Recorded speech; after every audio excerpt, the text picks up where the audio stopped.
The War of the Worlds by H.G. Wells. Book 1. The Coming of the Martians. Chapter 15. What had happened in Surrey.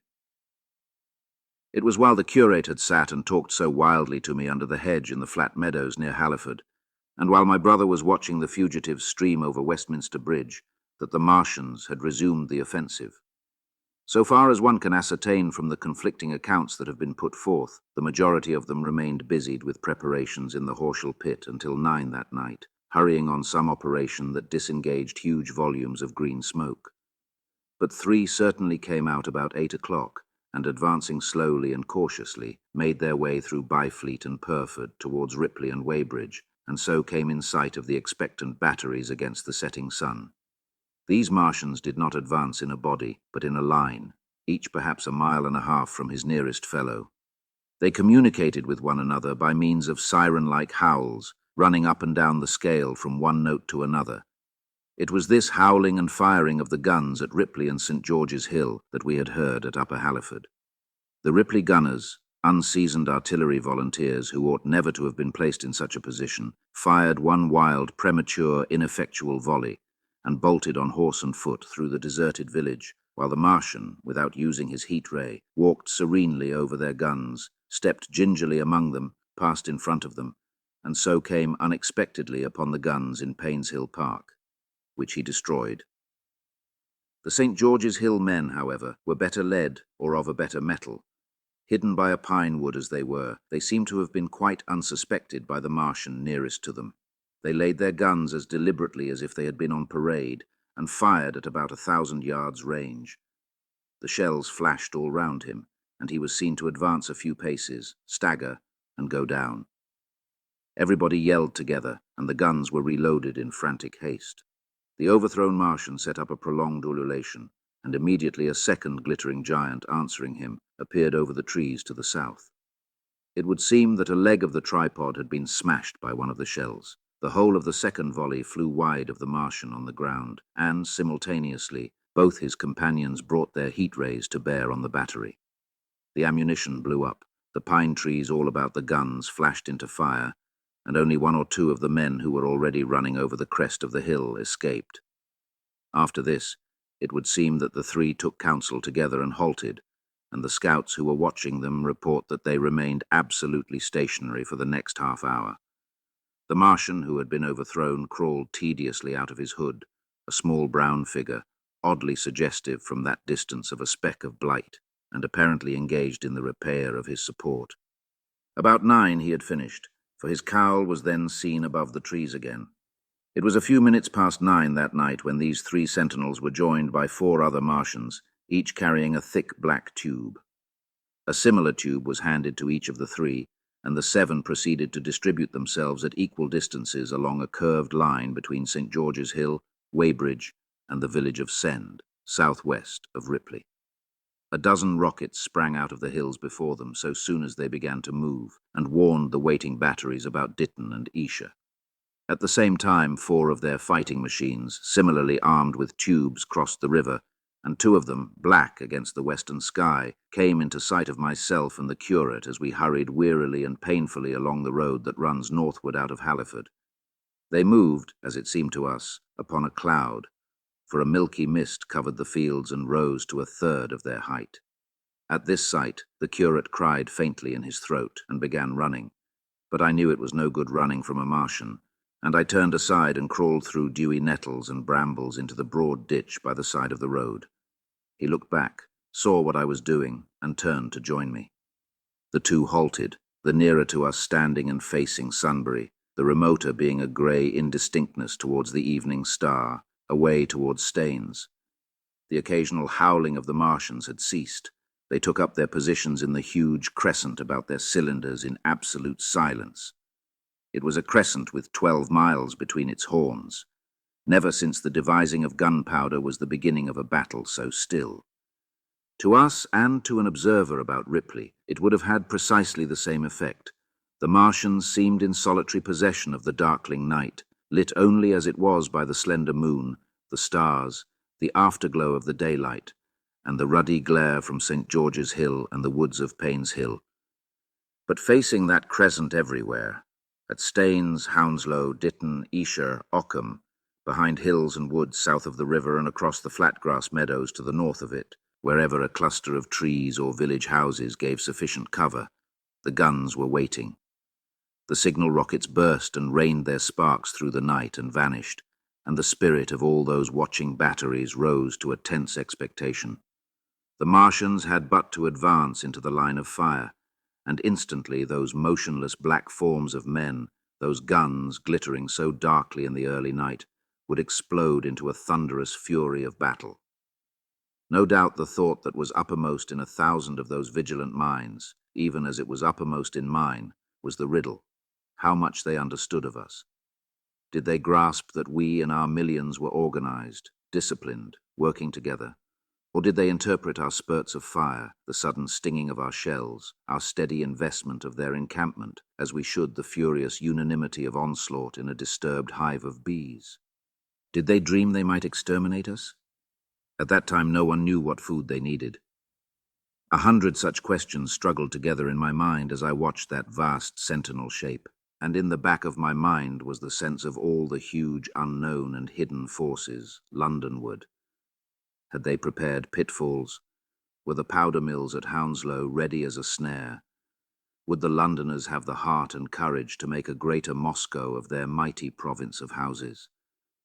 Then, after an interminable time, as it seemed to us, crouching and peering through the hedge, came a sound like the distant concussion of a gun. Another nearer, and then another. And then the Martian beside us raised his tube on high and discharged it gun-wise with a heavy report that made the ground heave. The one towards Staines answered him.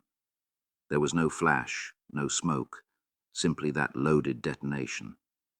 I was so excited by these heavy minute guns following one another that I so far forgot my personal safety and my scalded hands as to clamber up into the hedge and stare towards Sunbury.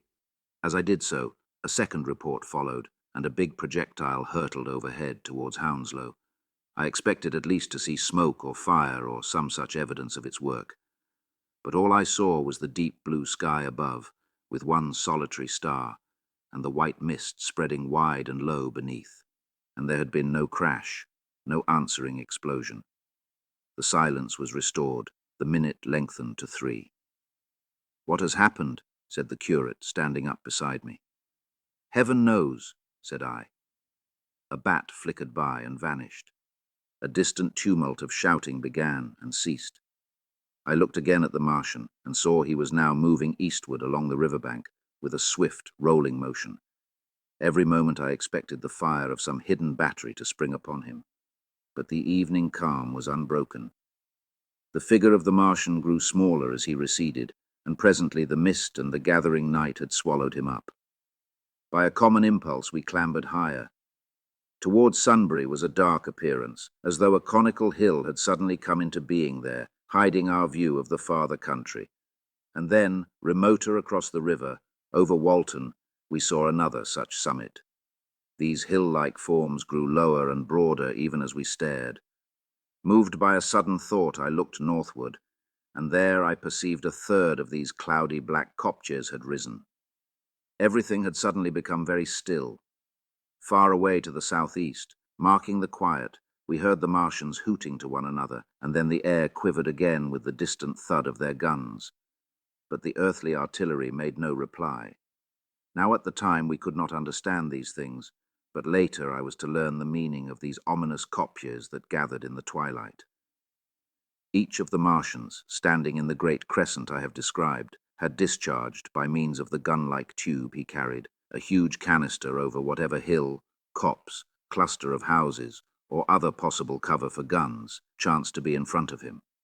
Some fired only one of these, some 2, as in the case of the one we had seen. The one at Ripley is said to have discharged no fewer than 5 at that time. These canisters smashed on striking the ground. They did not explode, and incontinently disengaged an enormous volume of heavy, inky vapor, coiling and pouring upward in a huge and ebony cumulus cloud, a gaseous hill that sank and spread itself slowly over the surrounding country. And the touch of that vapor, the inhaling of its pungent wisps, was death to all that breathes. It was heavy, this vapor, heavier than the densest smoke, so that after the first tumultuous uprush and outflow of its impact, it sank down through the air and poured over the ground in a manner rather liquid than gaseous, abandoning the hills and streaming into the valleys and ditches and watercourses, even as I have heard the carbonic acid gas that pours from volcanic clefts is wont to do. And where it came upon water, some chemical action occurred, and the surface would be instantly covered with a powdery scum that sank slowly and made way for more. The scum was absolutely insoluble, and it is a strange thing, seeing the instant effect of the gas, that one could drink without hurt the water from which it had been strained. The vapor did not diffuse as a true gas would do. It hung together in banks, flowing sluggishly down the slope of the land and driving reluctantly before the wind. And very slowly it combined with the mist and moisture of the air and sank to the earth in the form of dust. Save that an unknown element giving a group of 4 lines in the blue of the spectrum is concerned, we are still entirely ignorant of the nature of this substance. Once the tumultuous upheaval of its dispersion was over, the black smoke clung so closely to the ground, even before its precipitation, that 50 feet up in the air, on the roofs and upper stories of high houses and on great trees, there was a chance of escaping its poison altogether, as was proved even that night at Street Cobham and Ditton. The man who escaped at the former place tells a wonderful story of the strangeness of its coiling flow, and how he looked down from the church spire and saw the houses of the village rising like ghosts out of its inky nothingness.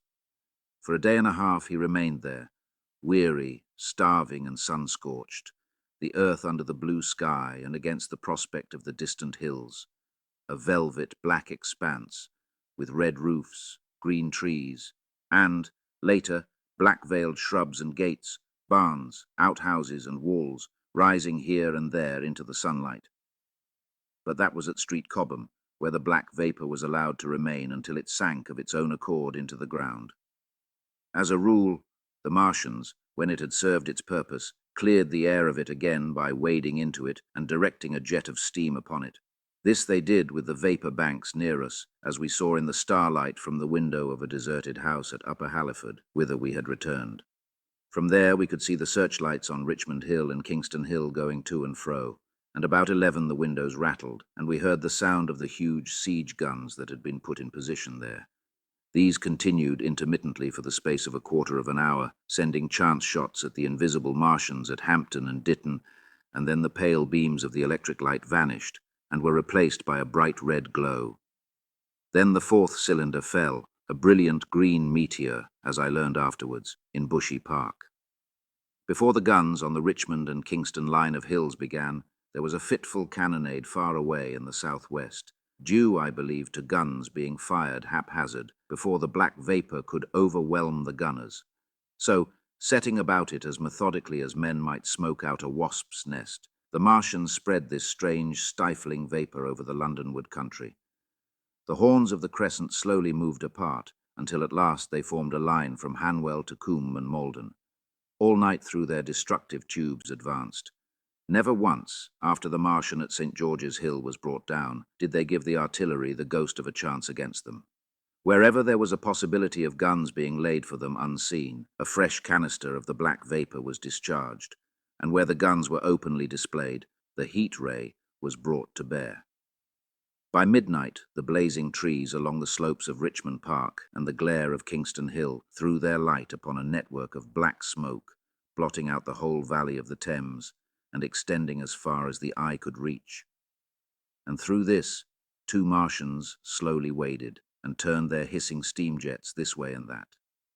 They were sparing of the heat ray that night, either because they had but a limited supply of material for its production, or because they did not wish to destroy the country but only to crush and overawe the opposition they had aroused. In the latter aim, they certainly succeeded. Sunday night was the end of the organized opposition to their movements. After that, no body of men would stand against them, so hopeless was the enterprise. Even the crews of the torpedo boats and destroyers that had brought their quick-firers up the Thames refused to stop, mutinied, and went down again. The only offensive operation men ventured upon after that night was the preparation of mines and pitfalls, and even in that their energies were frantic and spasmodic. One has to imagine, as well as one may, the fate of those batteries towards Isha, waiting so tensely in the twilight. Survivors there were none. One may picture the orderly expectation, the officers alert and watchful, the gunners ready, the ammunition piled to hand, the limber gunners with their horses and wagons, the groups of civilian spectators standing as near as they were permitted, the evening stillness, the ambulances and hospital tents with the burned and wounded from Weybridge. Then the dull resonance of the shots the Martians fired, and the clumsy projectile whirling over the trees and houses and smashing amid the neighboring fields. One may picture, too, the sudden shifting of the attention, the swiftly spreading coils and bellyings of that blackness advancing headlong, towering heavenward, turning the twilight to a palpable darkness, a strange and horrible antagonist of vapor striding upon its victims, men and horses near it, seen dimly, running, shrieking, falling headlong, shouts of dismay, the guns suddenly abandoned, men choking and writhing on the ground, and the swift broadening out of the opaque cone of smoke. And then night and extinction. Nothing but a silent mass of impenetrable vapor hiding its dead.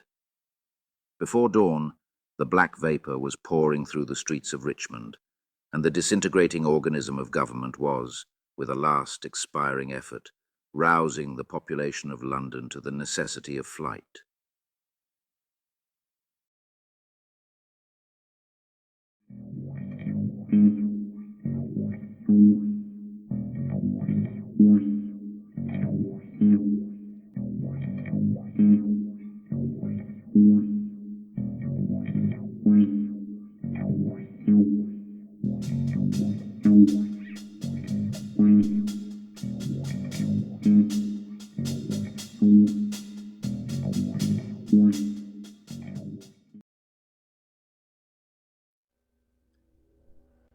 Masters, mistresses, the Doctor requires materials in order to maintain the TARDIS and ensure continued functionality. He similarly requires carbon-based comestibles to sustain his own biological functions and existence. Master would never say this, but he requires aid beyond that supplied by this unit in order to acquire these. To aid the Doctor in his various tasks and creations, this can be most effectively achieved via Patreon or Substack subscriptions, or through donations directly to PayPal. Or if you desire physical goods in return for your contributions, written accounts of my travels with the Doctor are also available on Amazon. Links are in the description below. Thank you, Masters, mistresses.